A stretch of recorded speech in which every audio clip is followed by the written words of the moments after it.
Hey everybody, it is Econ with Dave, back with another video today. So Brookfield predicted the PE secondaries boom perfectly, then set out the entire opportunity, nailed the forecast, missed the execution. This is from Junk Bond Invest. So I do really appreciate that tweet. Let's go ahead and look into it. I got a couple more articles here, then we can go ahead and kind of talk about what's going on with this.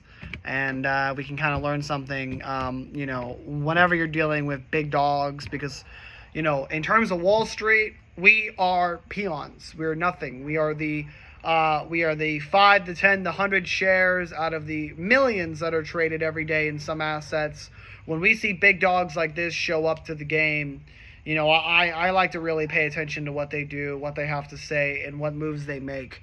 Sometimes they're wrong, sometimes they're right, but we'll end up seeing. All right, Brookfield called the play, but never ran back onto the field. Back in 2020, Bruce Flatt said the secondary market for private equity, real estate, and infrastructure stakes could become a $50 billion business for Brookfield. 5 years later, the boom is here, but Brookfield still hasn't received a dedicated secondaries fund or is largely watching rivals like Apollo and TPG scoop up those deals.